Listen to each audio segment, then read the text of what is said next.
Well, good evening, everyone. I'd like to call to order this meeting of the Urbana City Council for Monday, May 8th, 2023. Will the clerk please call the roll? Ms. Wu, Here. Mr. Evans, Here. Ms. Hersey, Here. Ms. Colasetti, Here. Ms. Bishop, Here. Ms. Wilkin, Here. Mr. Quisenberry, Here. Mayor Marlin. Here. Next item is approval of minutes, and I believe there are none for this week to approve. Okay. Are there any additions to the agenda? None. Next up are presentations and public input. And we have a presentation as our ongoing series in Examine Urbana, and this one will be on energy and the environment, and that's Scott Tess, who doesn't even get a chance to sit down.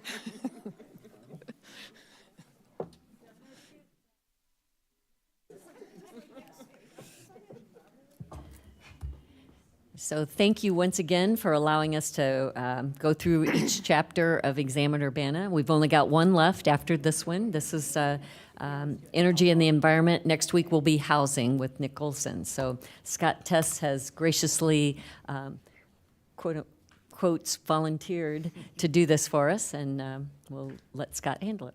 Thanks, Scott.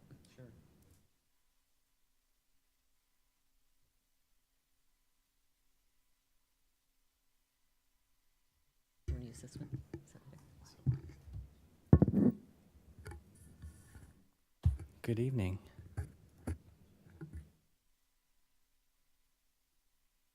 So you all got the overview of the Examine Urbana, excuse me, the Examine Urbana effort, I think last week, or at a previous meeting anyway. So what I thought I'd do is have Lily drive the website a little bit, and I will narrate a brief summary, a 10-minute summary over the top of it. In thinking about the top level bucket, there's a million ways, a million different keywords we could have chosen, but we chose energy and the environment in part because the energy aspect, the renewable energy, the global warming aspect of environmental protection looms so large in our minds today. But we wanted to start with a little bit of background here.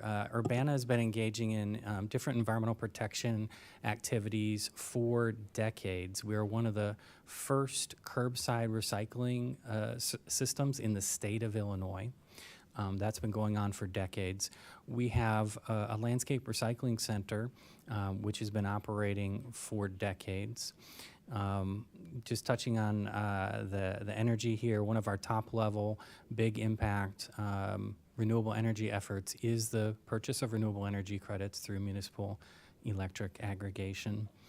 We're going to be talking and working on the stormwater aspect, both in terms of just maintaining our stormwater assets, but also in terms of dealing with a wetter climate. One of the expectations with an increase in global warming is that this county is going to get more intense rainfall events. We're going to average more rain overall throughout the year, but that isn't going to be evenly spread out. It's going to come in the form of more intense rainfall events.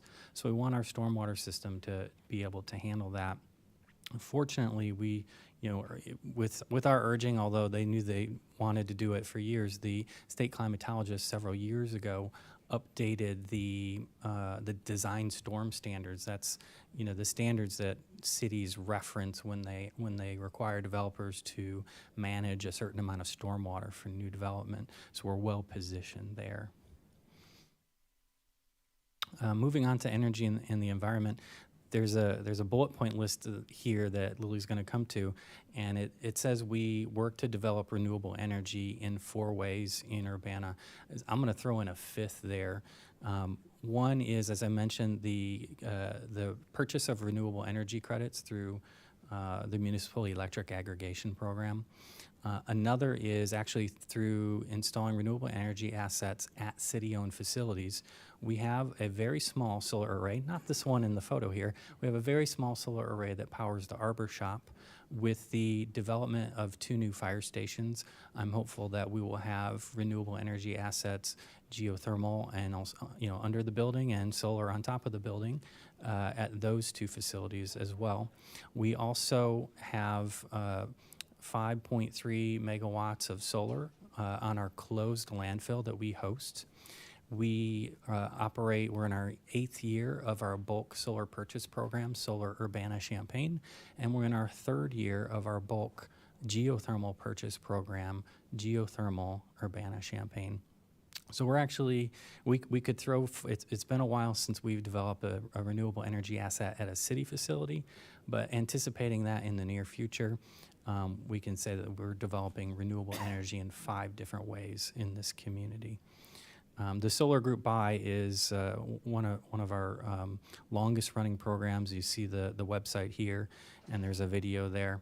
That both the Solar Group Buy and the Geothermal Group Buy are the same program model. We use community education, bulk purchasing, declining block pricing, and mixing all those together into about a 9-month campaign to make it faster, easier, and cheaper to get solar or geothermal renewable energy at homes and businesses. For the bulk solar purchase program, we have, I think it's somewhere around 3 megawatts of solar we've installed at over 200 properties, and both of those programs are actually 3 counties wide. As we started at a 1-county scale, but there was so much interest and demand from our neighbors that we've expanded those programs to be 3 counties wide. We operate those with nonprofit partners, on the solar side, the Midwest Renewable Energy Association, and on the geo side, the Geothermal Alliance of Illinois. And it's really those partnerships, those collaborations that make those programs possible. One aspect of living with the changes we're going to see from global warming is managing a heating city. And so we have a section here talking about how we want to cool the city. One of the most important ways that we cool a city is by building and maintaining an urban tree canopy. The city of Urbana, in the right-of-way, so generally the area between the curb and the sidewalk, we own and manage approximately 11,000 street trees. We have approximately 4,000 vacant tree sites. Those are sites where we have a point geocoded on a map that says this would be a great place for a tree when we go to plant in the future. One of our challenges is the best practice in the arbor industry is to proactively, cyclically prune your street trees on a 7-year cycle. We are at more like a 12 or 14-year cycle. We don't have enough resources to maintain that 7-year cycle. The outcome there is we're very limited in how much of those 4,000 tree planting sites, those opportunities for more trees to cool the city even more, we're very limited in our ability to plant those out because that would be adding more assets to an inventory that we're already not keeping up with the maintenance on. So we need to seek out more resources for that. Other elements of this section, some future considerations.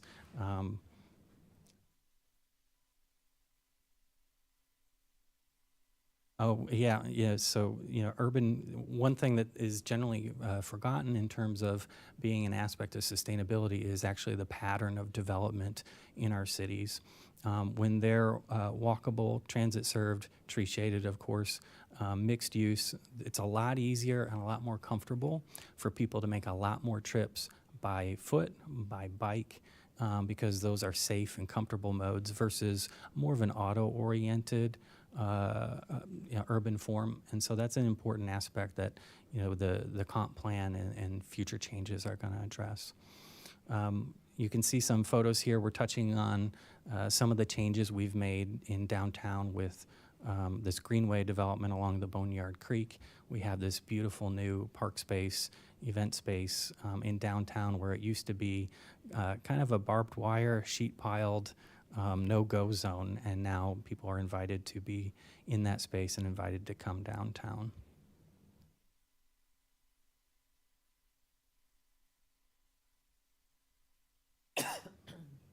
It's a long section. We had a lot to talk about when Lily was making this. Yeah, I think maybe I'll pause there and take any questions you may have. Chris? Yeah, thanks for the presentation, Scott. Ignorant dreamer question. Do you foresee the technology getting easier and better where we could attract what I'll call a green factory, like a production of solar panels that could go to residential homes, and we kind of create, it would be, a for-profit creating jobs, but also we're, Yeah, I love that idea. So with our first, there was an image there of our first landfill solar array. We actually still have a balance of land at the landfill. We're working with another solar developer to do a second landfill solar array. So these are in the power plant world. These are small, but when we're talking about acres of solar, it looks big to the normal person, and it's big to me. But those are of a scale that we're dealing with national solar developers for those projects. Mm-hmm. And I always take the opportunity when I talk to them to say, why in the world would you build a new factory in California? We have tons of engineers in Urbana-Champaign. We have cheap and abundant land. We have cheap and abundant water. Everything that they need to develop that kind of factory we have here. Yeah. So I haven't had any takers yet, but I keep telling that story. Right, yeah. I'm going to yield the rest of my time to Grace Wilkin. Any other questions? Grace? How do you know? I got concerned and down a tangent when I saw the map of the vacant street trees, and it just showed Stone Creek and Behringer Commons, especially as we've looked at recently a lot of grants and working on street trees and things. And I'm going back, I see the nice tree website in Urbana and our Lumpkin grant application that mapped out all the tree sites. And so just want for myself or anyone else who might see that there's lots of other vacant tree sites throughout the city, and that we did consider environmental justice and social vulnerability aspects as we decided where to put those vacant trees, right? And so we're not just pre-filling our most wealthy, affluent neighborhoods with these street trees. We are prioritizing based on other factors, right? Correct. We got a grant from the Lumpkin Family Foundation to study our street tree distribution and our vacant tree site distribution on the basis of both race and income. We did not find any statistically significant correlation between vacant tree sites and race or income, as some other cities have. But we nonetheless took the opportunity to bring in those factors and also bring in satellite surface temperature data. And so now, the last probably 2 planting cycles, I think, we've been focusing more of our tree plantings on the lowest income neighborhoods by census, and also the hottest individual tree planting sites. So we want to, cool the lowest income, hottest places first, and then work out from there, and build out our tree inventory from that perspective. If I can just add to the neighborhood comparisons, you have to kind of compare neighborhoods of similar development timelines and histories. And so those are 2 neighborhoods that were both developed primarily in the 1990s. So that's why the chart above it with tree canopy are both ones that started in the late 1800s to the mid 1950s, 60s, where they were filling out. And then the tree vacancies is 2 neighborhoods that really got their start in the 1990s. Just to compare, like, trees take some time to grow, and so you should compare similar development timelines to neighborhoods. Mary Alice? This is all very interesting information. So one thing that struck me is that you said that best practice is to trim our trees every 7 years, and we are on a 12 to 14-year cycle. So given that we are basically double, 200% overtime, and we don't have time to plant trees. How many arborists do we have? Do we have 3? We have arbor techs and arbor, I'm going to say assistant, I don't know if that's the right term. And I think it's maybe 4 total. Kevin Sanderson, the city arborist, and I were discussing this, and I think the last time we talked about it, what we were sketching out was a need for 1 certified arbor tech and a truck was what we really needed to really get back on track for the maintenance. All right, thank you. Any other questions for Scott? Chandra?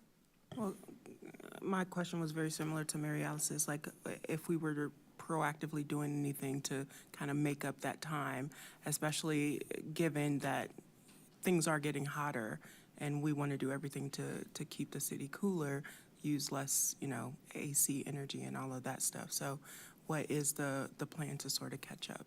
You kinda Yeah, touched so on that. I think the immediate need to just maintain is something on the order of one arbor tech and a truck. If we're going to envision moving forward and planting out an increasing number of those 4,000 vacant tree sites, there is a point where we'll need another staff person probably. But that's also a capital improvement, to add more trees than the rate that we're doing now. We've talked about, there are some federal grants, but we don't have capacity to apply for them. So we've talked about, whether we can get a grant writer in some fashion to apply for, manage, and report those federal grants. The application part is challenging in that you may spend a lot of time and then not even win the grant. But the reporting is just as challenging and onerous. And so, adding another grant writer type of position to be able to pursue those grants is one way to get the funding source for that capital improvement. Any other questions? Grace? Thank you. I had one more thought, and I guess my question is if you could just confirm or deny people off the top of your heads, but thinking again about the vacant trees in more recent suburban developments, and that, as I recall, we have recently added that as part of our subdivision rules and guidelines, that for future suburbs that are built out, that the developer will pay for the street trees instead of the city getting left to pay for those for decades afterwards. My question is, That's right? correct. Right. And it's addressed in the subdivision manual practice, is that correct? Both the subdivision land development code and the manual practice. Any last comments? And just to remind everybody where they can find us, you can go to the imagineurbana.com website, or you can go to examine.urbanaillinois.us. We'll see you next week. Final chapter, right? Great, thank you very much. Actually, to this I would add, the city has applied to the U.S. Conference of Mayors for a Climate Protection Award. The organization each year awards two grants, one to large cities and one to small cities our size, to recognize efforts in reducing carbon emissions, increasing energy efficiency, and other climate protection measures. And the best thing about this grant is that it was a total of 500 words. So you had to be doing a whole lot of things that could be described very succinctly, and Scott did. And we applied, and they'll announce the winners at the June meeting in Columbus, Ohio. So hopefully, I think we're well deserving of that award. Okay, we'll move on to public input. If anyone wants to address the Urbana Council, please come to the microphone. Sure.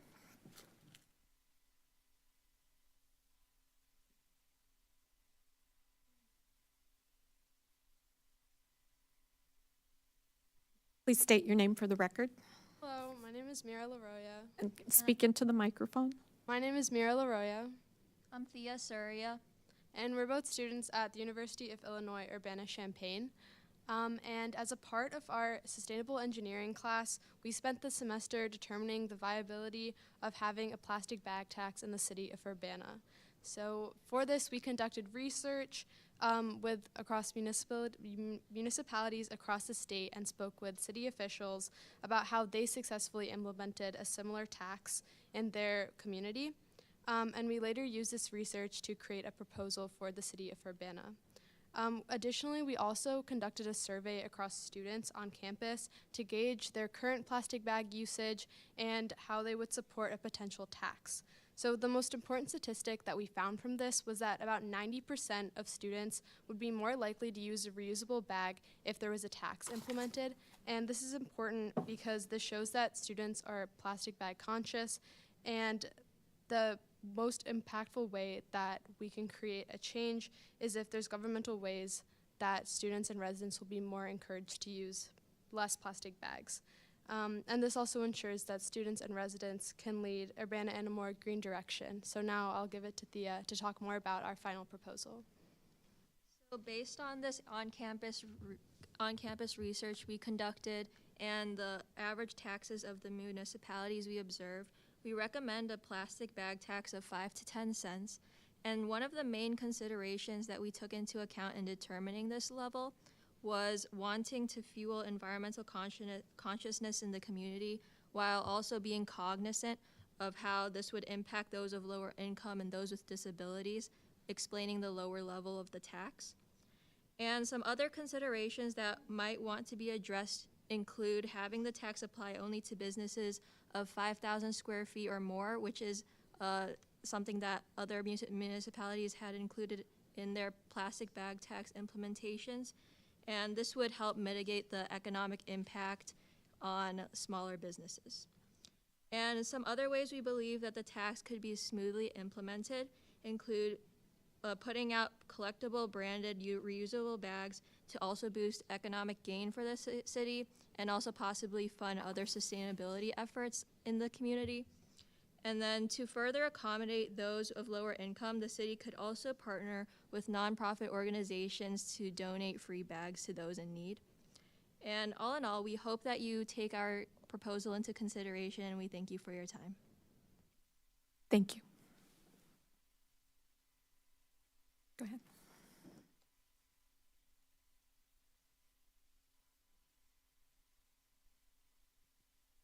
Hi, my name is Diane Orr, and I am tonight representing both Bend the Arc Jewish Action, Champaign-Urbana, and the Coalition for Progress and Liberation, of which Bend the Arc is a member.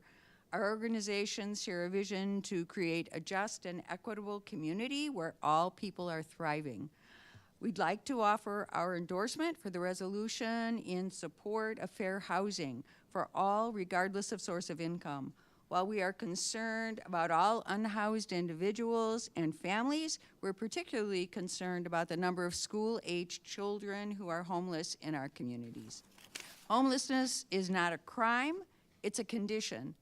For school-aged children, which in my definition includes children eligible for preschool who are not included in the usual statistics, the condition of homelessness negatively impacts learning, self-esteem, and the ability to develop relationships, but moreover, it affects cultural security, the right to belong to the community or society that one is living in.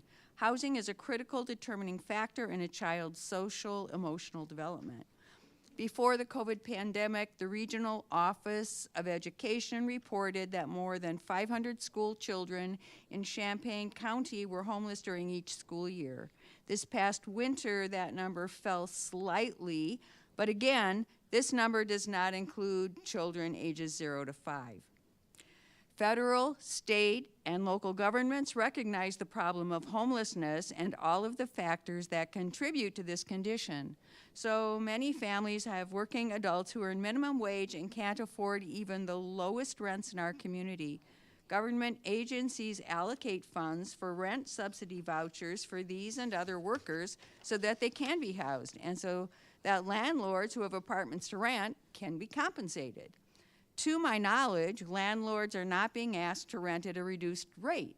They will, in fact, be able to accrue funds equivalent to their asking price from both the renter and a reliable government agency. And according to the local tenants union, the number of vacant apartments in Urbana is almost double the national and state average. As of January 1st, 2023, the Illinois Human Rights Act prohibits housing discrimination based solely on source of income, which includes housing vouchers.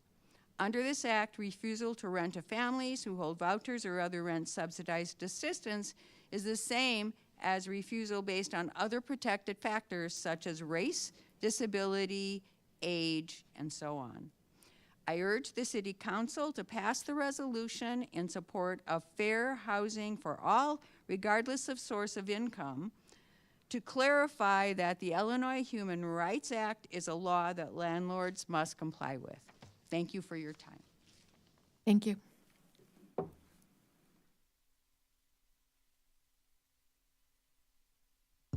Hello, I'm Esther Pat. I'm speaking for the Champaign-Urbana Tenant Union, and I don't really have much to add to what Ms. Orr said, but I do want to just throw out a couple of other statistics to stress to you how very important open housing is. Before the pandemic in 2019, the City of Champaign was developing the Bristol Place complex on Market and Bradley. And they opened the wait list for the 60 subsidized opportunities there for 1 day, and 600 people applied. That's how great the need is, 10 times the supply. And the section, we're hearing rumor that the section, or that the housing choice voucher wait list is going to open soon. When it opened, it was either 2018 or 19, but before pandemic, it was open for 10 days, I think. 5,000 households applied. And if you go to the Housing Authority website, when it explains the wait list process, it says that they will take all the applications and then do a lottery to see which of the applicants get onto a wait list, and then they will wait. And there was a little discussion at the Housing Authority about whether they should cut it to 500 of the 5,000 applicants, which is what Lily Walton suggested, because why give people false hope? But there were so many people who thought, oh no, people are going to be discouraged, so they went ahead and they put 1,500 people on the wait list. And you could ask her sometime, I don't know the number, but I think maybe a couple of hundred people have been moved through that since then.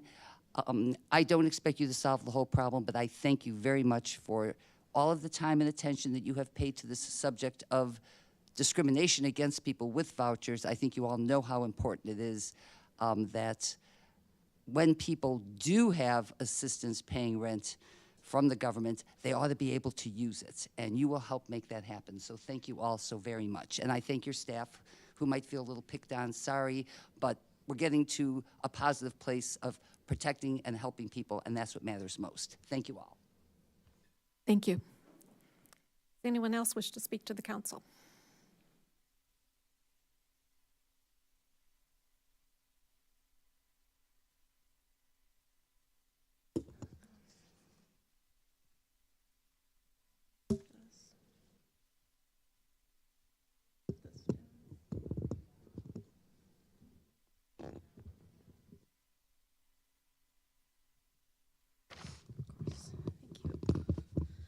Hello, City Council. My name is Sarah Nixon, and I'm here to speak about the proposed plastic bag tax program. So I support the initiative to not just reduce, but abolish plastic bags. And this is an issue that I can actually speak to from personal experience and insight, as I am on staff at Salt and Light, where I handle hundreds of purchase transactions each week at the old County Market Supermarket building on Philo Road. I interact directly several days each week with a population that will be greatly impacted by a bag tax. So the vast majority of grocery shoppers at Salt and Light who come to Salt and Light are local residents who live within a few blocks within walking distance to the store and who live far, far, far below the poverty line. I would estimate that at least 95% of grocery, so food customers, would fit into that category. And again, they have no transportation. They're walking home in all weather, in all seasons. So I hope that the program will not inadvertently harm vulnerable members of our community, I care about every one of them, and that's why I'm here. They're often literally counting their pennies and sometimes have to put items back that they can't afford. So even a 5-cent plastic bag tax, without exaggeration, could significantly impact a number of residents. So I look forward to seeing how you will address this real and inevitable, dimension or real problem. Yes, students could easily afford a tax, and households living comfortably, the majority of households are going to be very on board with the program, I would guess. But this is, a subsegment of the community that I really hope will be very carefully considered. And I think creative ways to tackle this could include maybe an education campaign, maybe some posters or like foam core type of displays in the weeks and months leading up to implementing a program, or waive this one. I would be strongly recommend waive the tax for EBT card holders or people on other similar programs. Oh, and also maybe have a campaign. I think the students mentioned something like this: provide a supply of free reusable bags. Do that at the checkout counter, not at if we all know that if you have them at home, we often leave them at home. Same thing is going to happen to everyone. So have them available at the point of purchase at the checkout location. We recently had a supply of really solid, hundreds and hundreds of reusable shopping bags that were donated to Salt and Light, which we were selling at 25 cents a bag, and they were fantastic. They are really sturdily built. The vast majority of people who purchased those, however, were, I don't know if I have the right term, but people who were not necessarily in the category that I just described. And I found that interesting, and I was curious. I haven't asked, I haven't posed questions directly to customers, but the grocery shoppers who I offered them to mostly declined, and I'm not sure if they just don't understand how well built the bags were or what the reason was. So maybe, I don't know, a gentle educational program, something that someone more creative than me could think up. So yeah, in closing, please include a proven and workable allowance for shoppers who quite literally will not be able to afford a tax. Thank you.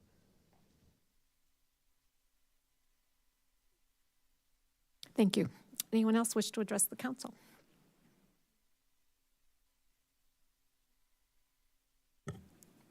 This email is from Julie Watkins. She asked it be read during public comment. Thank you for the resolution about source of income discrimination. On the issue of income discrimination in rental housing, I support the idea of finding quote-unquote no voucher discrimination in advertisements.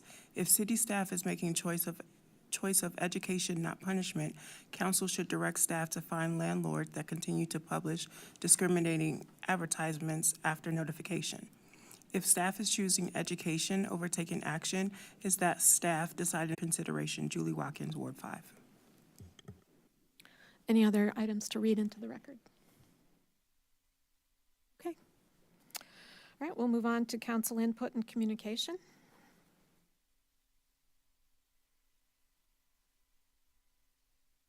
Okay. Unfinished business, there is none. Reports of standing committees, there are none. Hi, Diane. I had one thing. Sorry. Oh, yes, James. I just wanted to make the public aware that the Southeast Urbana Neighborhood Association is having its annual meeting on Wednesday, May 24th, from 7 to 9 p.m. at St. Matthew Lutheran Church.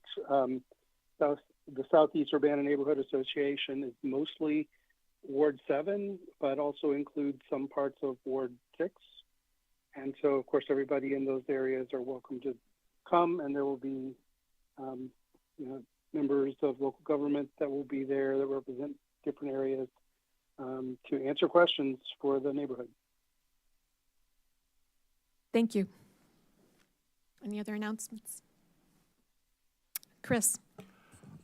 You're probably going to announce it, but tomorrow night is the Barry Dunn event where the public is welcome to come at 5:30 to Stone Creek, and we're going to be discussing thoughts on public safety. That's 5:30 at Stone Creek. Stone Creek Church. Yes, yeah. We'll give a little more detail later. Not the golf course. We'll move on to Committee of the Whole. Mary Alice?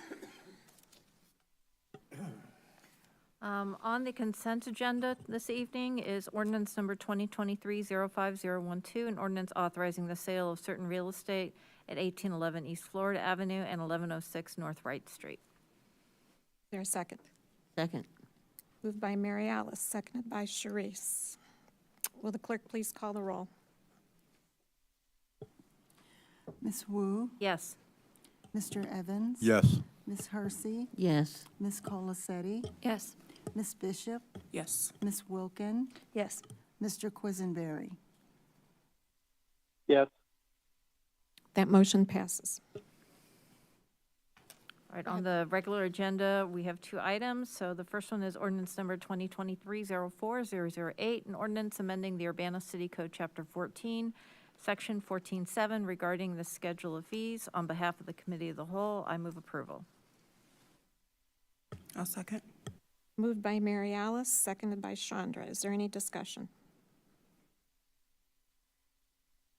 Grace? Just wanted to clarify with some questions that were brought up when this was first brought up, and I appreciate city staff, multiple people answering the question and clarifying that was brought up about the fees for solar installation.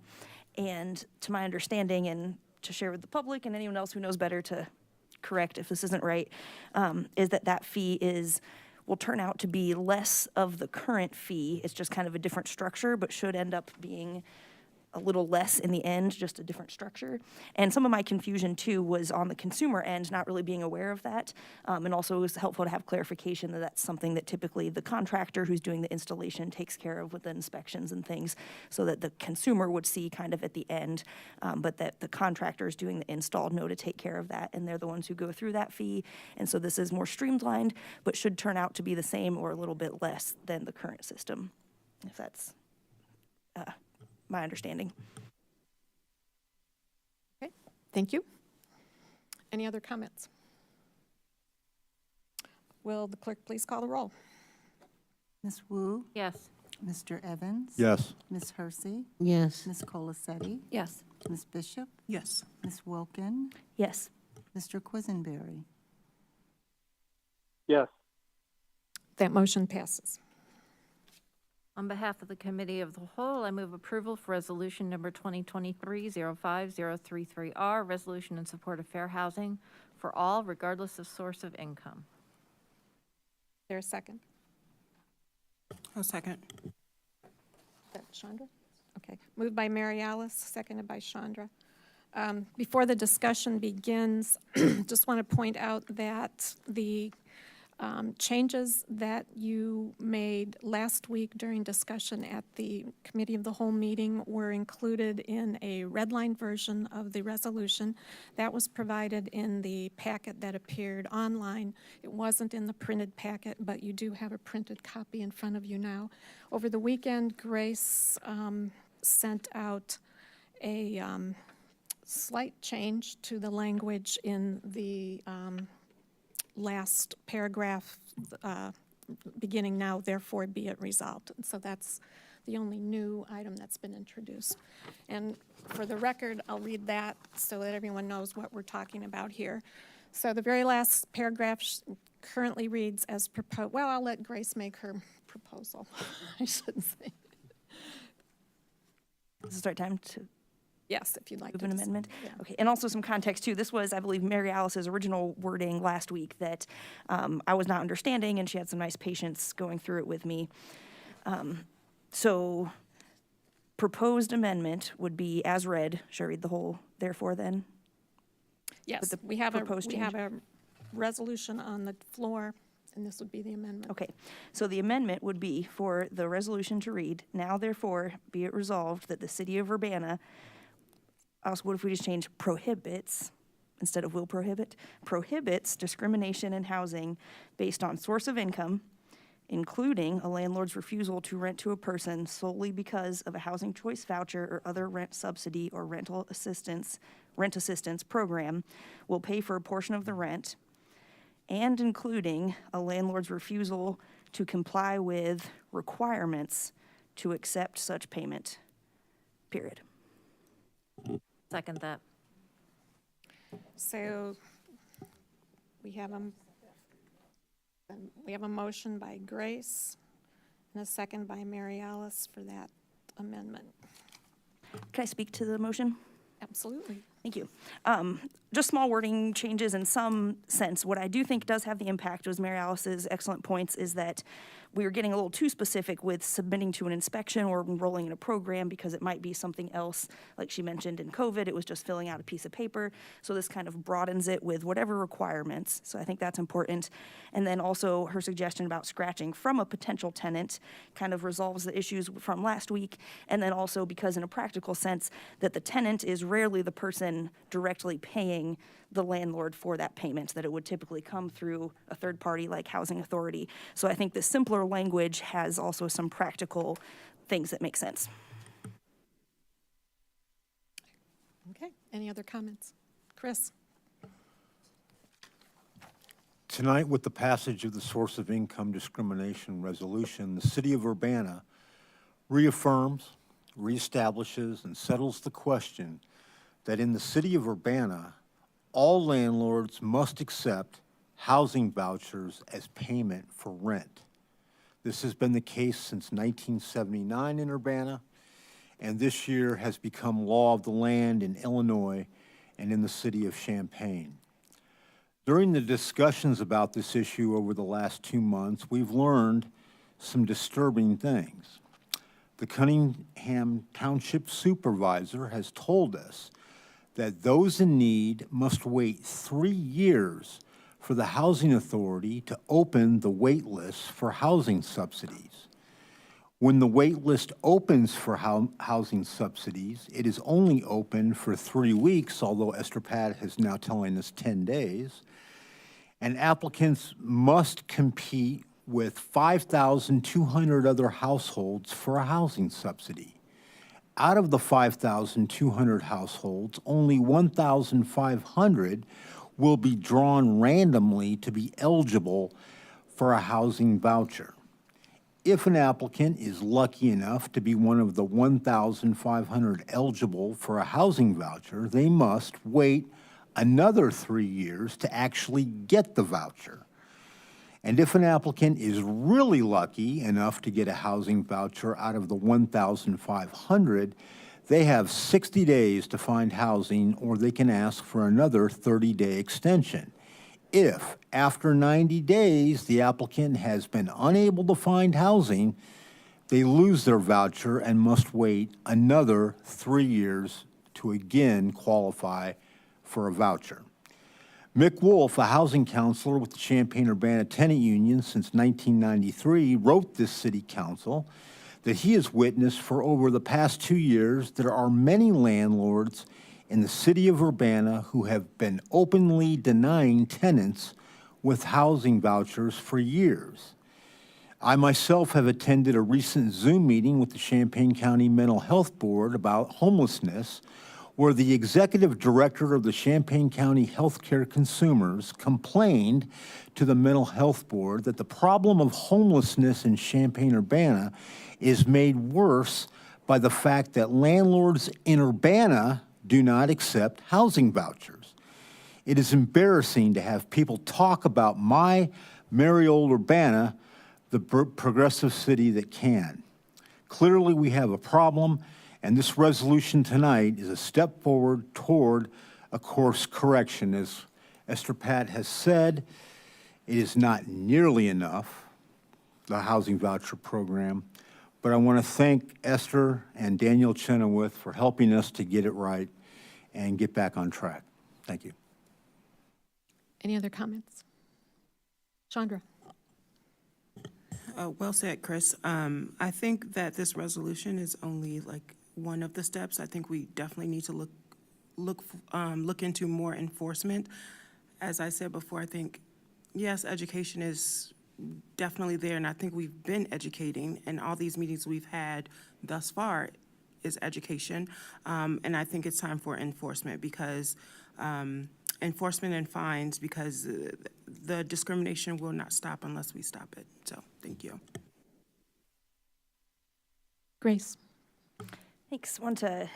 I'll just ditto Chris and Chandra, and building off, because that was also some of my other thoughts on the actual enforcement piece. And I guess the question would be, and okay, if it's not if it needs more time to answer, but my question is to executive leadership on if that is the plan to start having more enforcement with fines and legal action, or if we're still pursuing education as the route, and if that would be anything helpful for council to clarify as well. My understanding is that there have maybe been talks about how to structure that, and also just offering if that's a helpful thing for council and the public to help establish sometime in the future as well. I'm definitely interested in that. Any other comments? Mary Alice. So I just want to thank Grace for being open to altering some of the language in the therefore. I did have an opportunity to talk with Carla about the enforcement portion of it and doing testing, which is what Danielle has talked about, is the testing. So a couple of things I just kind of wanted to give everybody a background on. When Carla first came on to the city, the first thing that the Human Rights Commission asked her to do was to investigate the list that Danielle had provided to the city. And that is what she did. She went through and investigated to see if some of those websites still had that language. That language had been taken down, but then she was unable to investigate some of the complaints because it required you to actually apply. So some of that has been investigated, but the next step here is kind of testing, which is what some people have suggested. I know that when I talked to Carla about this, she's kind of inundated right now. She doesn't really have the time to do that. There are some resources that I think that we should consider as a city. The first one is that when Chris and I went to the Housing Authority's presentation, I believe they're called Fair Housing, said that they do testing in communities, so that is certainly a group that we could reach out to. And I happen to know a faculty member who does research in this. So I'm hoping that we might be able to augment some of Carla's time if we look and be creative in terms of how we can accomplish some testing in the community. Thank you. Any other discussion? Sharice.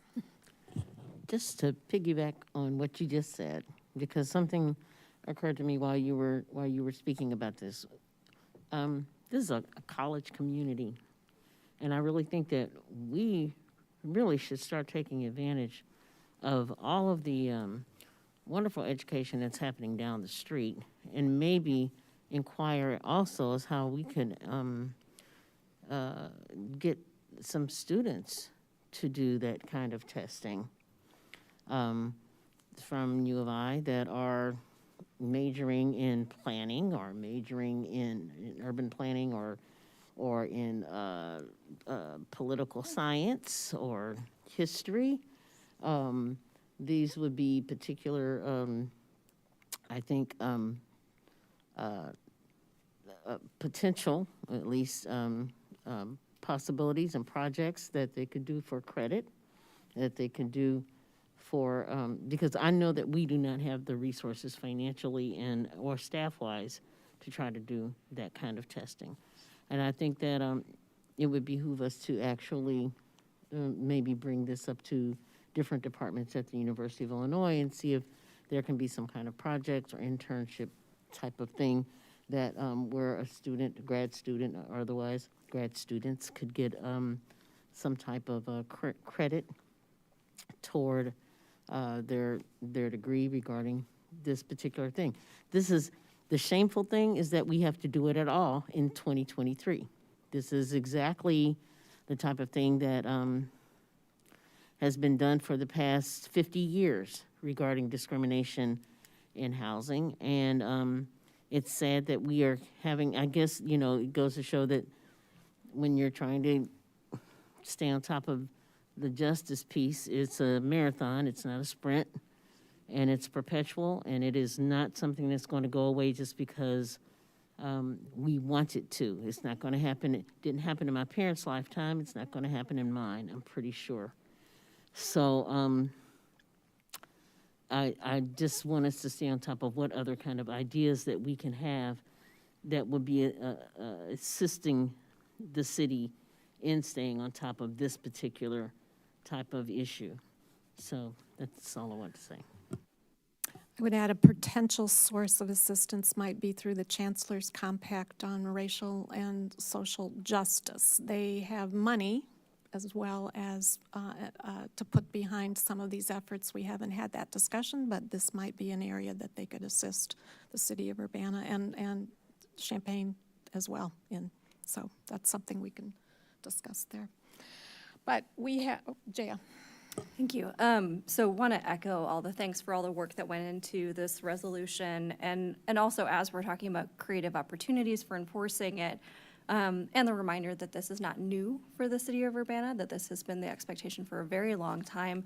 We have a unique opportunity, though, now that it is also statewide expectation. So as we are thinking about enforceability and we're looking at ways of making sure there's adequate resources to address noncompliance, I think it's important to keep in mind the state aspect as well. And just to stress that while this is a first step, it is a step. As has been previously stated, there's a lot more work to be done. And even as we are trying to find creative ways to make sure that enforcement is happening, that it's clear that this council expects for enforcement to happen.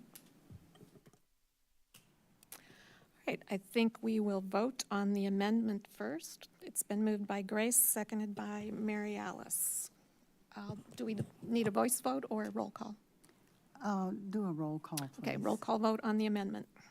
Ms. Wu? Yes. Mr. Evans? Yes. Ms. Hersey? Yes. Ms. Colacetti? Yes. Ms. Bishop? Yes. Ms. Wilkin? Yes. Mr. Quisenberry? Yes. That motion passes, and now we will vote on the amended resolution. That was moved by Mary Alice and seconded by Chandra. Will the clerk please call the roll? Ms. Wu? Yes. Mr. Evans? Yes. Ms. Hersey? Yes. Ms. Colacetti? Yes. Ms. Bishop? Yes. Ms. Wilkin? Yes. Mr. Quisenberry? Yes. That resolution passed unanimously. Thank you all.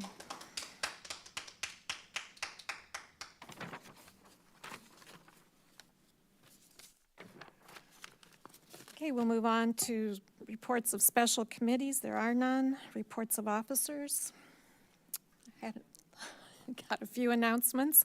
As Chris mentioned, tomorrow night is the an activity related to the public safety review being conducted by Barry Dunn.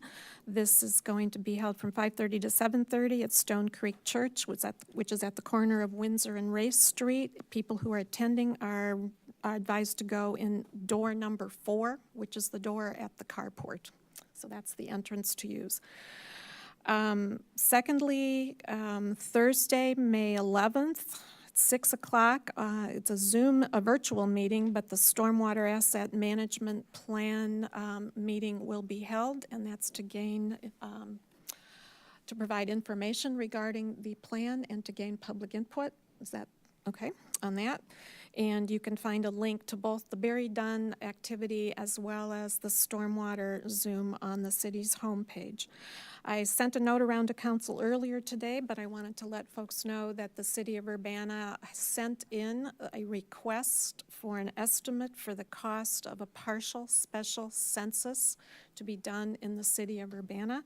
This would be to do a census focusing mainly on the census blocks closest to campus. Those were the ones that showed some of the most significant declines between 2010 and 2020, and we think we're certain that it's related to the fact the campus shut down about a week before the census was taken.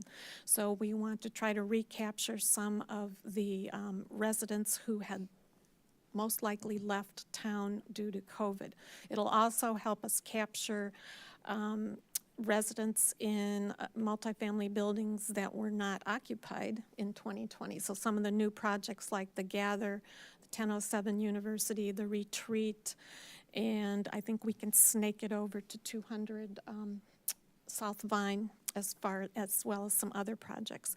And it will also take into account the residence halls that were closed during 2020 for renovation. So half of ISR was empty, which is 600 or 700 students right there.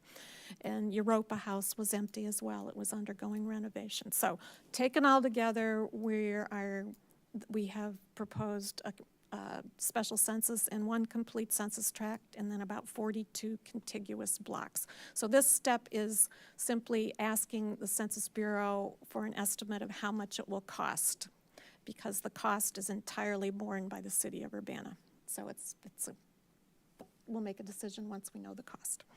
Secondly, I wanted to give you a heads up. 13 ARPA contracts will be coming to City Council next week. I think that's the rest of them. Will Kolchowski and our J.D. McClanahan from RPC have been working very, very hard to get this done, and that's good because the sooner this money gets officially committed, the better. So 13 are coming up to council next week. And, okay, that's the end of the list. We'll move on to new business. There is none. And then the last item on the agenda is a discussion item, single-use carry-out bag fee. And I believe Tim Cowan is here from Public Works, and Scott Tess, and Stacy Gloss. I think Stacy's going to come up and kind of give a little briefing on it.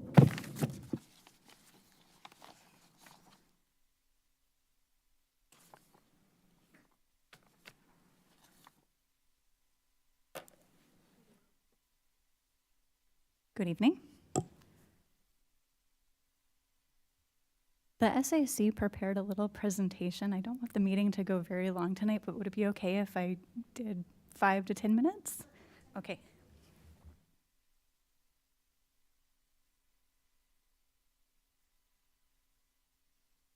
Okay, my name is Stacy Glosson. I'm the chair of the Urbana Sustainability Advisory Commission, and I am presenting this on behalf of the SAC tonight. Let me see if I can do the present thing from here.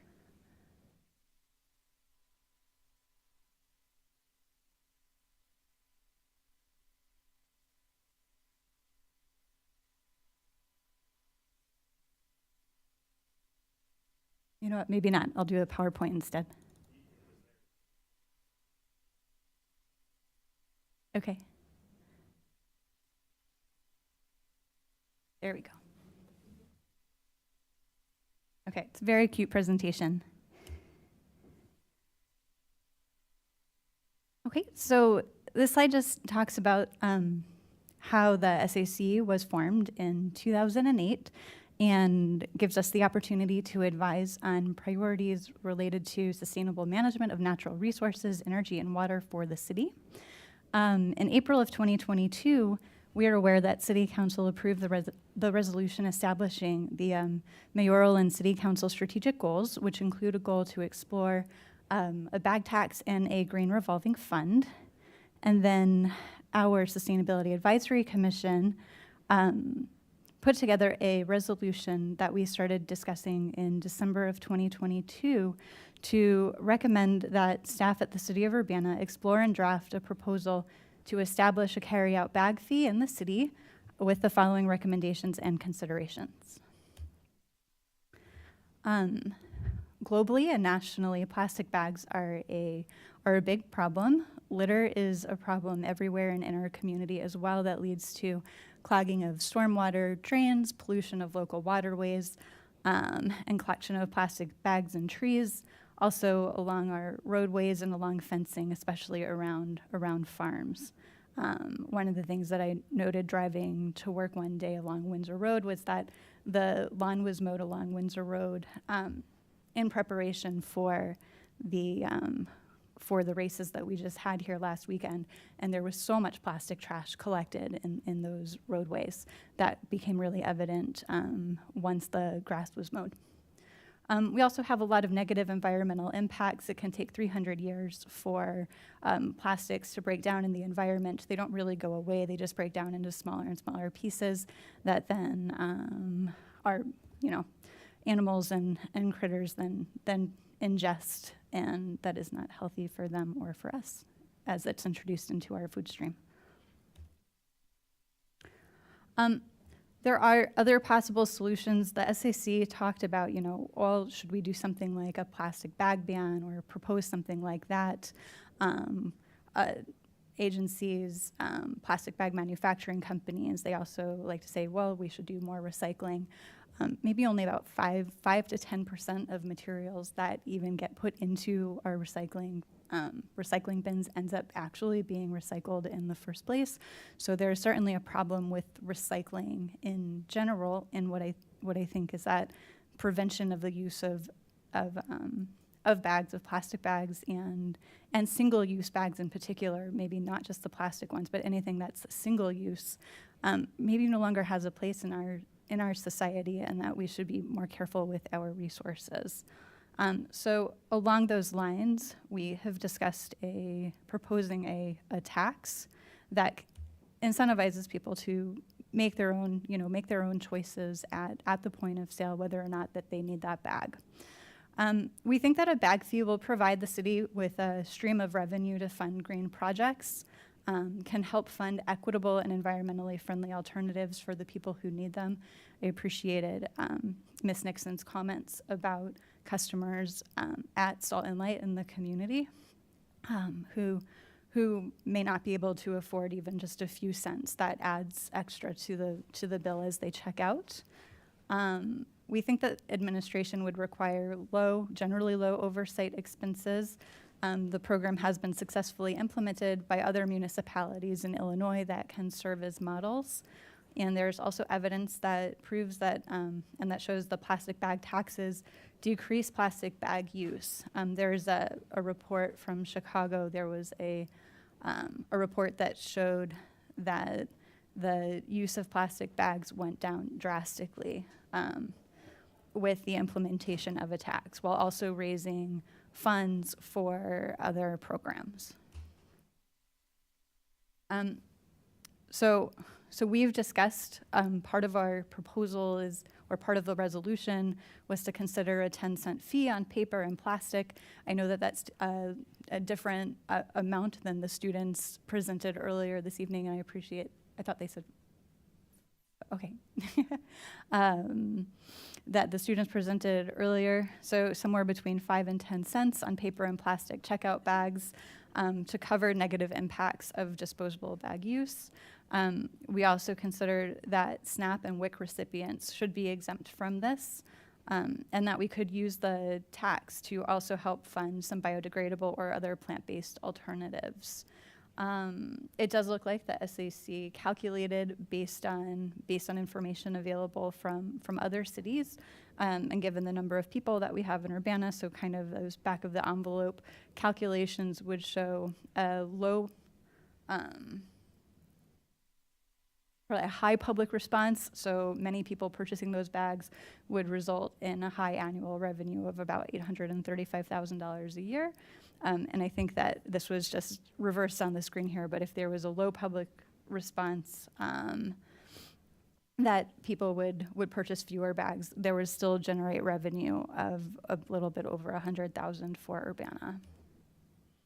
I wouldn't quote us necessarily on those economics, and I think that an economic analysis should still be done for the city before an ordinance goes into effect.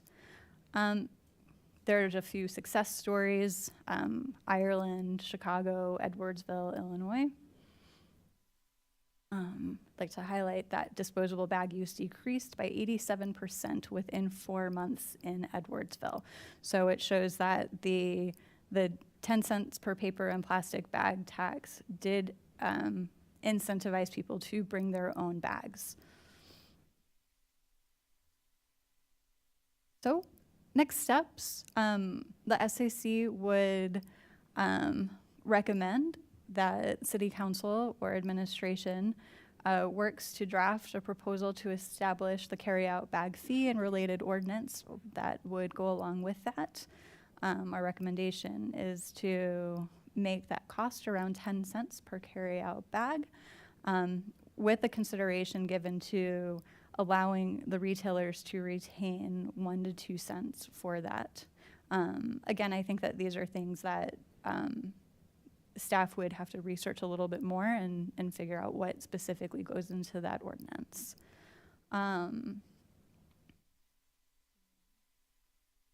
We'd also like to see part of this, maybe a green revolving loan fund that carries, that collects these fees, and then that green loan fund can be used to invest in other sustainability related efforts in the city, whether that's towards increasing capacity of staff within the city, adding staff to sustainability efforts, or for directly implementing projects.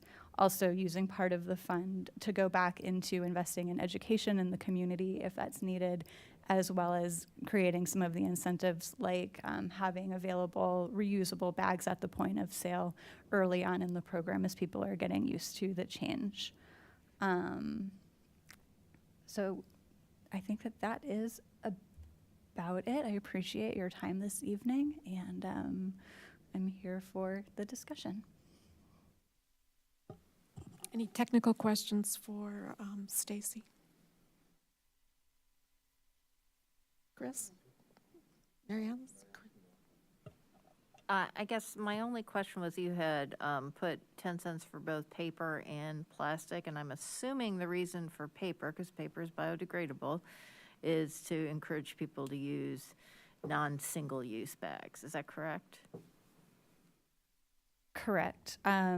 We had discussed at the SAC, and I think again that this would be something for the city council and for staff to explore further. We know that that there is also an environmental impact when it comes to the production of the paper bags. They use more water in particular in the production side for producing a paper bag. So I think that the idea here is that it's really taxing the single-use bags at the point of sale, whether they are paper or plastic. And that was something that was discussed at the SAC.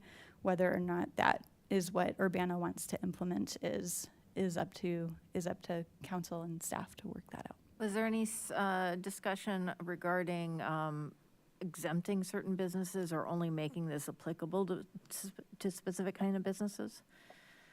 We did not specify in the ordinance like whether or not there should be this only applies to businesses of 5,000 square feet or more or something. I think that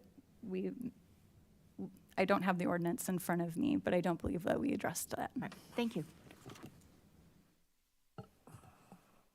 Chris? Yeah, just a couple observations on how plastic bags live in my world. Where there's abolition, like Aldi's, it changes our behavior. We show up with reusable bags. If we do get plastic bags, like at Schnucks or other places, those get used to walk the dog, if you know what we mean. And I guess my question to you is, have you kind of talked to retailers as to how they feel about the tax, and would it be on them to collect the tax and pay the city? It would be on the retailers to collect the tax at the point of sale. So, at the checkout counter, at the register, if you're using a bag, then they would have to charge for that bag, and then the city collects taxes. But you haven't surveyed retailers how they feel about it yet? The SAC did not survey retailers. Okay. Grace? The question, point of clarification too, because the SAC resolution does say 5 to 10 cents range, right? So I don't know that we decided 10 cents as a hard thing, that the resolution is 5 to 10 cents, I think. Thank you for that clarification, Grace. Appreciate it.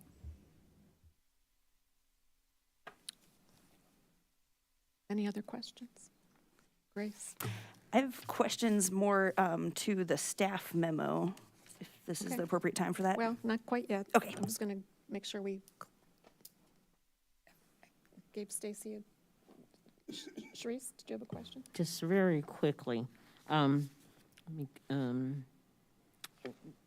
with with a change like this, it's not everyone is going to be able, or not everyone is going to be able to switch over that quickly.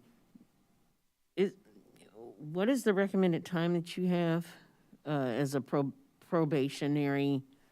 Like, we won't charge you for plastic bags for 3 months or 6 months or blah, blah, or, you know, something like that. Or is there a probationary time that you have in mind to allow people to make that adjustment? I don't recall discussing that as part of the SAC. We hadn't considered a probationary period or a ramp up. I'm just time, thinking in but- terms of, I know I lived in Los Angeles for a very long time, and they went like every store. They had plastic bags there, but basically you had to bring your own. And they gave like a 3-month probationary time before they actually started charging. But one thing that they always kept up front, whatever retailer would keep something up front that would be a reusable bag, usually canvas, bag that a person could purchase in lieu of getting the plastic bag. Because, I just, they forget. I think I ended up with like 5 or 6 bags before I finally, it snapped, became a regular thing when I went to the grocery store to take my bags with me. So I think that that's something that needs to be considered. It takes 21 days to drop a habit, or at least to get to a point where you don't need it so much. I would think that at the very least, this, if we're going to do this, that it should also be something that's put in place regarding people just remembering to bring their bags with them. I don't go any place without my bags. It became such a habit with me that even here in Urbana, I take bags with me. But coming back to Urbana, what I also fell back into the habit of was using plastic bags, when I could. So it's, I'm just speaking from both sides of that, that chaos thing that way that could happen. So.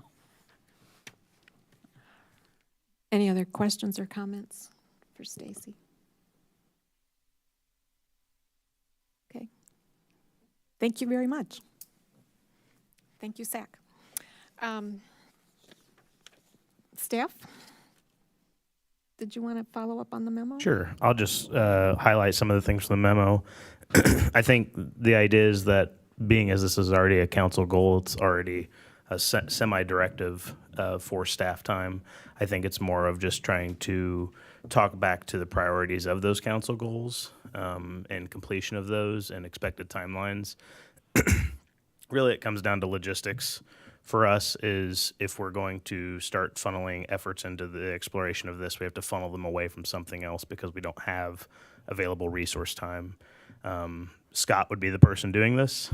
He's running our bulk solar, bulk geothermal, community solar, overseeing recycling, a slew of other things that I probably couldn't list them all off the top of my head if I wanted to do. But the idea would be is if the idea is that we want to prioritize this over getting other council goals done or other existing services that we're doing, we need to talk about what we want to compromise on to do that. Because and really, I just wanted more clarification as to what the expectation is out of this effort. Because if we're talking about high level, back of the envelope analysis, that's a much smaller effort that may not have to suck a bunch of finance and accounting time into it. But if we're talking about doing more of that, doing more financial analysis of things, that's going to pull some finance and accounting time that we'd have to talk with the finance department about. If we're going to talk about community engagement, that's a whole other piece of this that takes a lot of time to do. And then just, what are the expectations of the use of these funds? The one thing, and it doesn't have to be that we are turning a profit per se on this, but if we're on the low end of these estimates, just extra administration from finance, accounting, public works to administer and collect these fees. If it's $100K, it may be like a wash as far as money goes, and we may not have a green revolving fund per se, but it may still affect change in use of plastic bags. That's all kind of dependent on the economic analysis. So, most of this memo is just asking the council, this is on our list. It's further down the priority, and it's contingent upon resource availability, which we don't have right now. So if we want to push it faster, then we need to talk about, do we want to prioritize it over something else, or do we want to talk about compromising some other services that we're currently providing?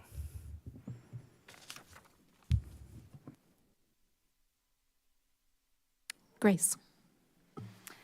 Thanks so much for that input, Tim. Some of my questions / also answers to you. My answer for your question in your first point about the, maybe one of your questions, the point about what's the goal here? The reducing bags, environmental impact, or generating revenue, and my answer is yes, all of them. I think they're all important and they all play in, so I don't see the need to necessarily choose one. Besides, as you said, when we're weighing the financial outcomes, which I don't recall where we got those first numbers. I know we had some other previous student classes that helped with some of those calculations. When I did a quick Google search, Google says that the average U.S. person uses about 300 bags per year. If we thought about 40 people in Urbana, 10 cents per bag, that would be 1.2 million in annual revenue. With the reduction, we expect like 40% reduction in bag use in Chicago, or actually 60% reduction if we looked at those figures. 40% bag use would still be $480,000 a year. So I don't remember where we got those numbers and if it was based on 5 or 10 cents or how many bags people use. But I think that brings up the point too about, I definitely think it's worth looking into it more and seeing about the revenue stream, the environmental impact, and changing people's behavior and awareness. Also, the thing about the goals, I think we have different opinions, and I was maybe just in the minority on this, but I never liked the idea of it being in that kind of order where it's 1 and then 2 and then 3, and we can't start on 3 until 1 or 2 are finished, especially when 1 or 2 are big things that are going to take years. It just seems like then we can't start on this third thing, which is completely independent of things 1 and 2 that are going to take a long time to finish. So I am in support and have been this whole time in not going strictly by that order, especially in our infrastructure goals and with this one in particular. So this is one that I'm absolutely in support of bumping up, and I feel like I can't quite weigh that decision about what do we have to sacrifice if it comes down to a one or the other thing. So I'm curious what those sacrifices would be if we were to do this. It's kind of hard to tell now, what other things that Scott is doing currently would he have to cut back on in order to do this, and I don't have that information at this time, but I would definitely like that information in order to make this decision, because I think this is really important if we're going to push being sustainable, being accountable. Also, those 300 bags per person per year in Urbana comes to 12 million plastic bags in Urbana if we're going by that in a year. So, huge environmental impacts and huge potential for revenue. So I definitely support looking into it more. Chandra. Yeah, I agree with Grace. I think this should definitely be reviewed by staff as for feasibility and, implementation wise. I appreciate Stacy giving us all this information as well. Right, we can't say stop doing something and look into this when we don't know what that something is. I think you're asking questions of us, and I think we're asking questions of you as well. So what do we have to swap off in order to get this going? I think as this is a discussion, I think we need to continue to discuss this. Maybe like we did with before, come back in a couple weeks or a month and give us, some input about estimates and how implementation would look with staff time and all of that stuff, so we can make a proper determination whether this is something that we really want to pursue. Chris? So Tim, I guess another question I'd throw on your stack is, can you give us any estimate or sense of how much the plastic bags are clogging the system, like the clogging the drains or messing with your infrastructure, and how often are your people having to deal with these darn things, and could that be factored into the cost analysis? Like, if we had less of that going on, we would, keep things from getting flooded or that kind of thing. Just speaking to that one specifically, I would say that that's probably a negligible amount of that our staff time is dealing with it. It's more of an environmental nuisance to us. Most of these, yes, they will clog inlets and things like that. We had Boneyard Creek Community Day a few weeks ago. We collected a bunch of these down through that whole section of Boneyard Creek. You know, they're out there. They're not necessarily causing the impediment of flow that is something that's quantifiable or significant, I would say. But environmentally, you know, they're out there not degrading. So, Mary Alice. So just my 2 cents. The first one is that I think I would prioritize changing behavior over financial impact. It's always nice if we get money, but to me, the big thing is to change the behavior. I've seen this implemented in many, many different communities. My family lives in the Bay Area. This has been in place for a long time. They keep bags in their. They never used reusable bags until they started charging them, and my dad is cheap, so he's got a lot of them in there. So I wanted to give that comment. The other comment that I wanted to say was I feel like this is only part of the conversation because finance would play a really big part in any implementation, and we're going through budget right now. So if we want an update in terms of what staffing resources would be required, I strongly suggest we don't do that until the end of July or beginning of August to get through the budget season. But, so those are my points. And that's a fact, yes. Because this is as much a finance question as it is an environmental question in terms of implementation. So, Jaya. Yeah, I think that timing is important, but it's also an opportunity to make sure it's in the budget, right, as we're considering costs that might be associated with moving forward on this. I think we have a lot of really good information, both from the students who did a lot of research on this, as well as the SAC, just say that, to show the benefits, right? And a number of us have lived in communities that already have these bag taxes, and we see the impact on behavior. You know, this is a community that prides itself on being focused on sustainability and green initiatives, and I think this is low-hanging fruit. I understand there's plenty of work that comes with that, but I think I'm still in favor of moving forward. I think we need more information on what are we talking about delaying, right? I think, again, we don't have all the facts, but when we're looking at those bigger initiatives, I would agree with Grace that it doesn't make sense to wait 2 or 3 years to even start on something that should be easier to roll out, especially because a lot of the legwork in terms of research and assessing the benefits of it have already been done for us. I just wanted to follow up on one thing is, you know, I think the big thing is what I'm hearing is, you know, really doing a little bit more of an economic analysis tied to this thing.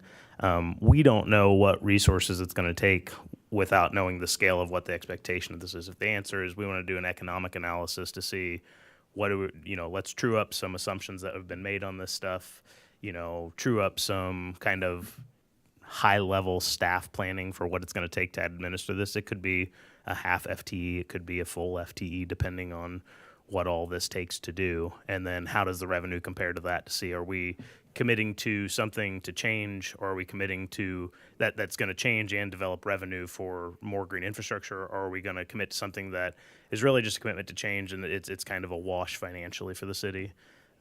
So it sounds like the economic analysis is the first component of this high-level stuff. You know, and that's some of my clarification. You know, if you're talking about community engagement and proposed uses and everything like that, the staff time goes up for that type of stuff. So if we get clarification that we really want a high-level economic analysis of this to true up some of the assumptions, that's something else. But again, I'd go back to Mary Alice's comment on the finance and accounting. We got to get them engaged on that and find where that fits into their schedule, or are we compromising something else they're offering in lieu of those things? So, you know, I'm always a big supporter of getting more revenue to do more things for the city. I think there's a need for that stuff. You know, just trying to find where this fits into the priority of everything else that we've got going on is the hard part. And if we can define the scale of what the expectation is of this effort, then we can better define what the resources needs are for that. You know, are we going to need 80 hours of finance accounting time and 40 hours of Scott's time to dig into this stuff to get to something that gets us to the next step? Or are we talking about a full-scale community engagement survey of establishments, all of that stuff. And that's some of the clarity that we're looking for here so that we can better inform you of, if you're asking for 120 hours, here's 120 hours of things that we do now that you guys could tell, that we feel are lower priorities, that you guys could tell us, yeah, do this over that. But if you're talking about something that's an 800-hour effort, it's we can't invent that. We just need more resources at that point, or we have to commit to a longer timeline. I'd also think, I think in trying to do the assessment of what the staff time commitment would be, I think it would be helpful to understand what the council's expectation about community engagement is, because it's not only, engagement with the residents and so forth, but it's with the business owners and just trying to understand the logistics of their implementation of it. So any thoughts about what your expectations are there so that we can plan accordingly?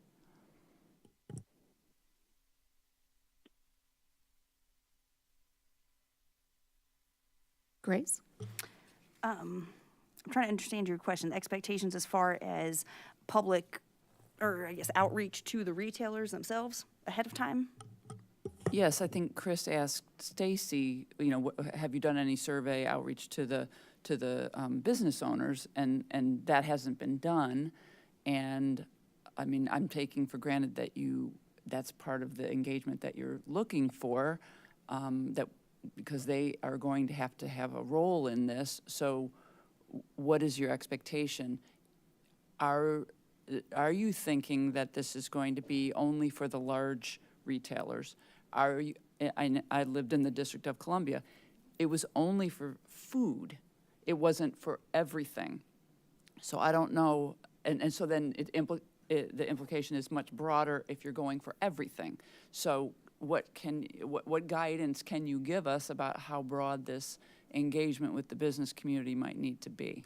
Does it apply to carry out orders from restaurants, that scale, or are you talking about supermarkets?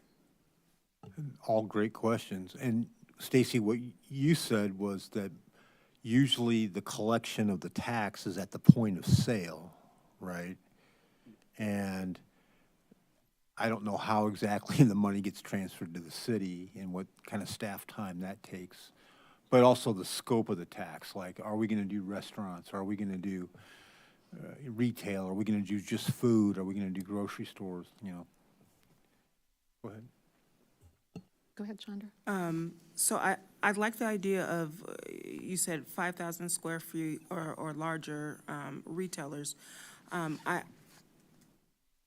I'm from Chicago, and so they did first just grocery stores, that sort of thing, but they've since expanded to like Walgreens and CVS, like those even smaller places. So I think like initially we can start, with maybe just stores according to their square footage.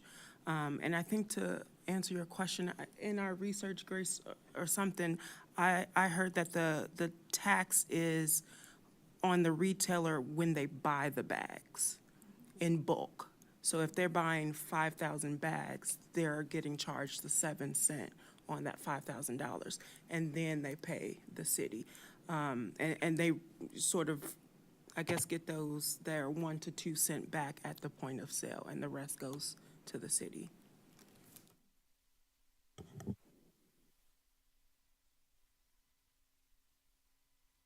Go ahead, Grace. Thank you. I like that idea of Chandra's of ramping it up, kind of starting with large groceries. Recommendation from SAC was to look into it more, that there's still a lot of things to be figured out. So I like the idea of ramping it up, and the retailing tax working on the wholesale, and then also the retailer is kind of responsible for getting that tax. So like if they're not monitoring and they're letting people just take the bags without charging their tax, the retailer's the ones paying that in a sense because they've already paid the city tax when they bought those bags in the first place. And as far as the scope of like a full study and public outreach and things, I think we had kind of talked about in a practical sense, some with Scott too, that, we understand the limitations of the city. Also, as Stacy mentioned, that, we might not have such a nice full study unless we have some partnerships, as we talked about with the U of I or with some other groups in town that might be interested in that kind of impact assessment or economic analysis to help us out there. I think the main thing in my mind would be focusing on the operations of how do we actually do this to reduce the number of bags. rather than focusing too much on what's the economics and what would be the impact. I think that's important to have an idea of, but I wouldn't want that to hinder us from actually putting it into action, I think is the most important thing. And I had other questions, thoughts. I'm kind of confused because as we're talking about all the challenges of instituting something like this, we've also got pulled in for meetings about looking for the city to potentially increase revenue streams. And we've talked about potentially adding taxes for alcohol and cigarettes and things like that. And I'm just not understanding why this seems to be treated so differently, that it's like, that seems like a really big undertaking too, to tax all the retailers who sell alcohol and cigarettes or any kinds of nicotine things. That seems like just as big of an undertaking as plastic bags to me. And I feel like the treatment and the way of addressing it is going differently. So just to address that point, I think that the way that we were presenting the information about revenue options was really just is a given revenue option a low administrative cost. So are we increasing a tax we already collect? Low. You're just increasing the amount. We already have the sort of transactional mechanism in place. Or is it more complicated? And so something like cigarettes, which is widely sold, lots of retailers, that was just given that's a relatively high barrier. We weren't advocating for anything. We were just sort of putting a marker down. This is easy, less easy, hard. So now we're actually talking about implementing a specific thing. And so then you get into the, well, what's involved in that? And we don't know. We're talking about exploring it. So I don't see these things as inconsistent. So hopefully Diane, that helps. If I could make some James. comments at this point.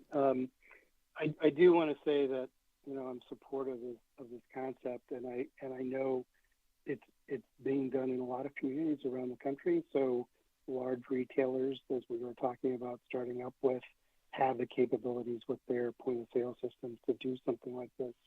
But I think both Chris and Mary Alice kind of touched on the things that I feel are important as a goal, which I heard early on, what are we trying to accomplish with this?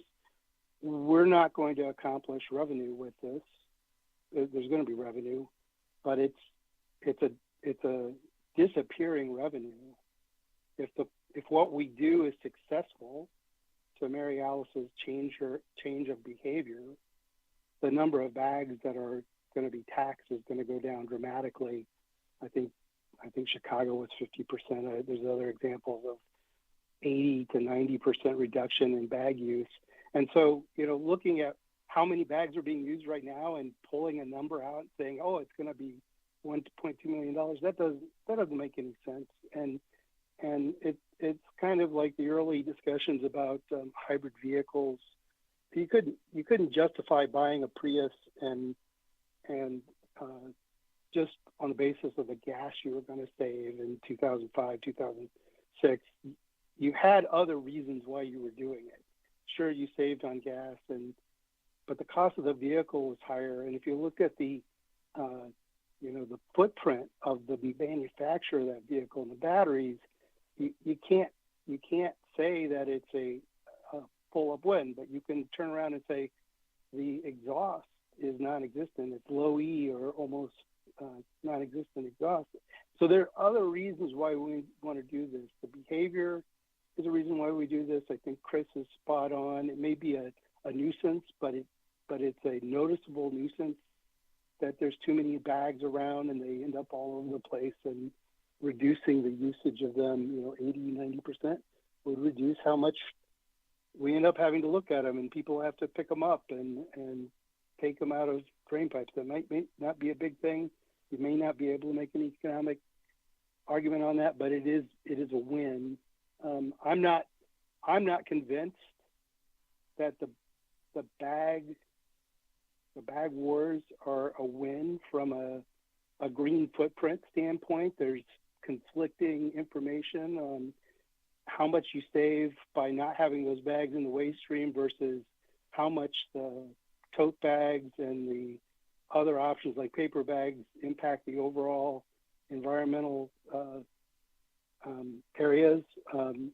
But there are enough good things that we could accomplish by this but I think it's worth pursuing it. Let's just not try to make this an economic victory. It's not going to be that. The more it succeeds, the less it's that. Let's try to make sure that it doesn't create a burden if we can, a cost if we can. Let's help it pay for itself. I am, if you want to look at economic or environmental impact, I'm almost more concerned about the use of styrofoam and carry out. I mean, that's much more costly to make, much more damaging to the environment, harder to deal with in the waste stream than the grocery bags that we have now. People will buy more bags from the back of the aisles, the Hefties and what have you, because they're using, we call them single-use bags, but people do use them for other things that they will still need to take care of those things. They will still need to bring those into the waste stream. So I am supportive of us looking at it. I do think it merits some involvement. I do appreciate the research and the presentations that we have been shared with this, but let's not try to pretend it's going to be an economic benefit that it isn't. There are plenty of right reasons to do this, and looking at huge amounts of funding is not one of them. Jaya and Chandra. So I think just from what I'm hearing from everyone, it sounds like there's some more information council needs, but then also some questions that staff have. And so maybe if we can try to compile those and get feedback on them. I also know this came out of a conversation from the university students. And so I think thinking about, as we're talking about what kind of additional next steps might need to take place, let's loop the university back in. And think about how do we do this collaboratively, collectively as well, right? So that we don't get stuck on just, there are so many logistical pieces, but I think we need to look at who needs what additional information so that we can continue to move this forward. How frequently does the SAC meet? Once a month. Once a month? Typically once a month, Once a 10 month? times a year.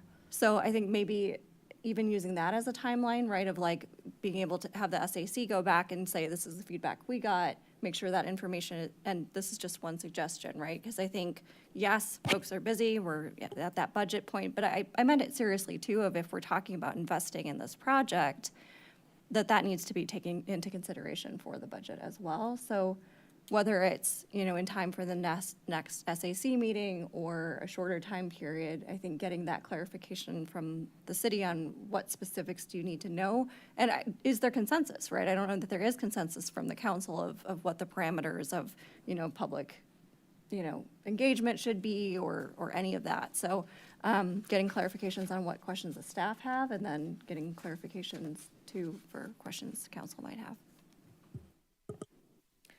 Would anyone have an objection to starting the conversation by looking at the larger 5,000 square foot or 7,000 square foot retailers as a starting point? Okay, because I have a feeling if you're talking about some parts of the population, there's more plastic going into carry-out takeout service than there is shopping at a supermarket. So, but anyway, okay, we'll start with the larger retailers. Starting point. Chandra, did you have something? Sorry. Yeah, I was going to say, as it relates to the public engagement, education would be the biggest. I think outreach and maybe the most, time consuming, I guess, because it'll need to be sort of a campaign before if it goes into effect. So I think, that's the community engagement part that I see being heavy.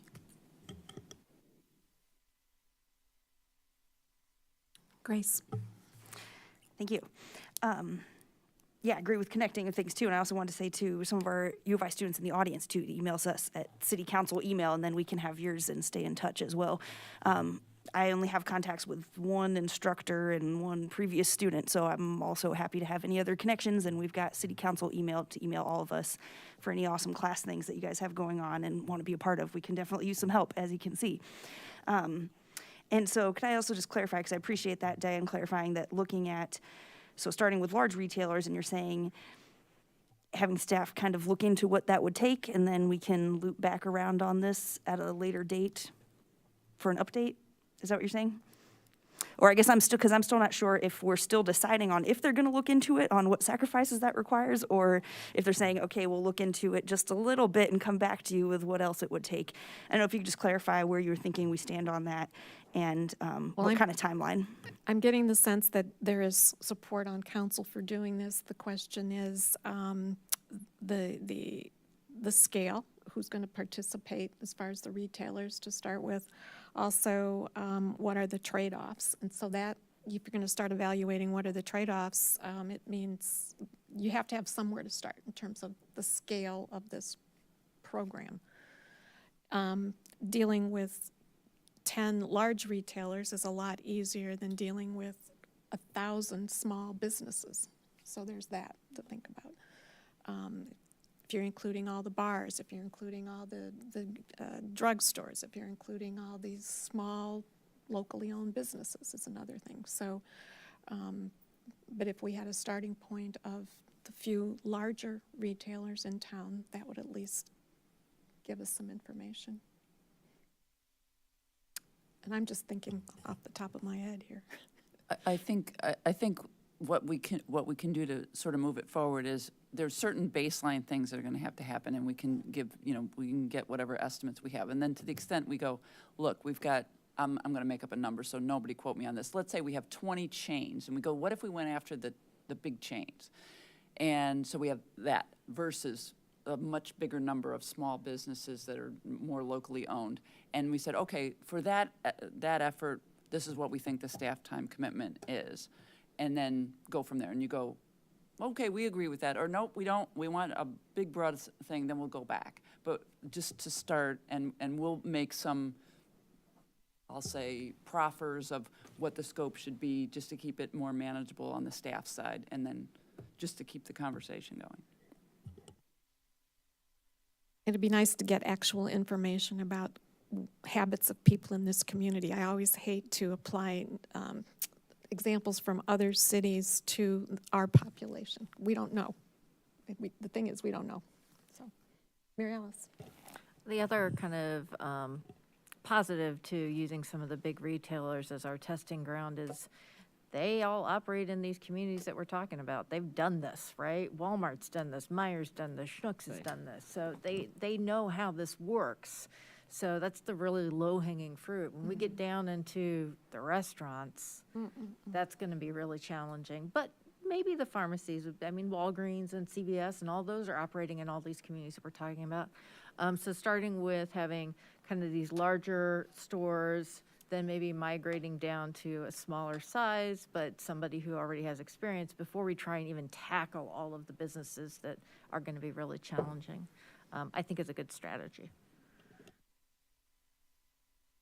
Therese. I agree with what Mary Alice. That's exactly what I was getting ready to say. But the other thing is that with the comparison or the parallel that we've been making about other communities and what they did, we may want to also look into what their ordinance did or look into how they organized these particular these same particulars, and that can be our stepping stone as well. That can also help us get organized regarding the same thing. Regarding the other, having lived in a community that did that, it did start with the retail, the grocery stores, and little by little, it rolled into smaller businesses. Some smaller businesses actually never, there was a different tax regarding that because they were small businesses. It had to do not necessarily with square footage, but how many people came through the door as much, I think. And because I think some small businesses were actually exempt because they just didn't use plastic bags that much, it is, and it's something that, that I think we would actually gain more information by asking another municipality that has done this, what it entailed, what they did, what steps they chose. So it's all well and good for us to talk about these other municipalities, but we need to also, I think, get information from those municipalities and see how they rolled out, and how much, and maybe even get a cost estimate. All of those things are available to us if we just ask. Grace? Okay, one last thing, if I could just restate my question about when we would like to touch base on this again. I didn't know if maybe like a month would be maybe a reasonable amount. I think it was important, Jaya's point about, I hear Diane's point about, finance department being busy with the budget until then, but I also hear Jaya's point about, well, if we are going to have any planned funds for this, that would be something good to know before the budget, that if it comes back and you say we need a full-time or a half-time person added under sustainability office to be able to do this, I would move and support that for this budget. And then, we could do it afterwards, but council can't initiate a budget amendment, so unless it comes from exec, that's not a possibility. So I would be curious before the budget, if possible, if there would be a tangible fee, like a charge for the city that we would need to plan for in the budget. And I don't know if that's a reasonable kind of look into it time or not. But we can still make a budget amendment if it's so needed. If we end up with a part-time person or a full-time person, that, whether or not, to me, not getting it right as much as possible as it's being rolled out is more important than wondering or worrying whether or not we're doing it in time for budget time. Because budgets can be amended. So we can amend the budget to include all that. I don't see anything wrong with that either.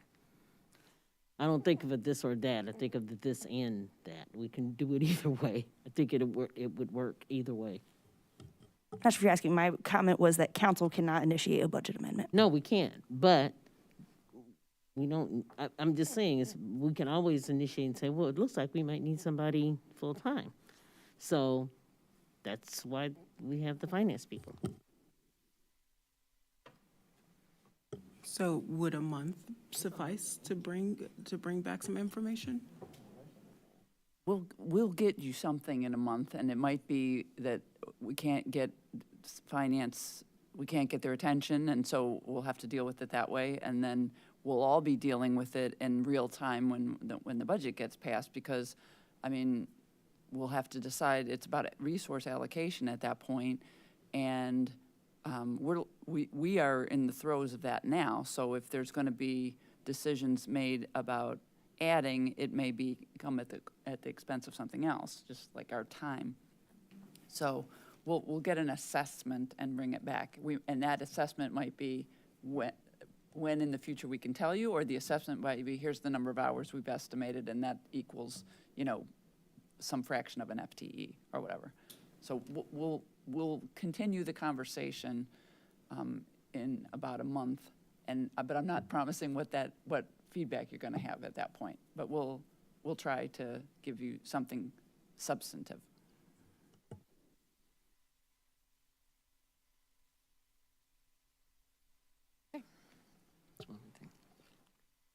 Grace?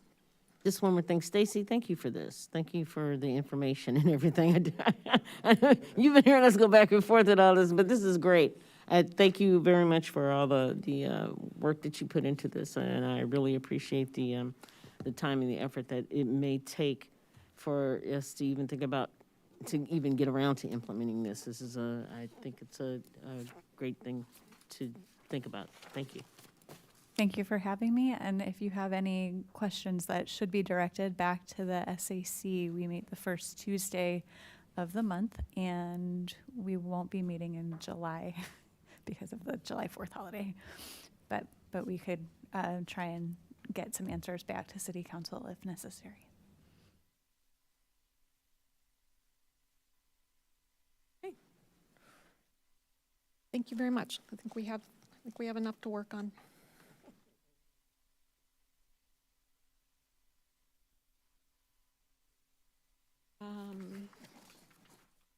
turn the page. Yes. With no further business before this meeting, we are adjourned.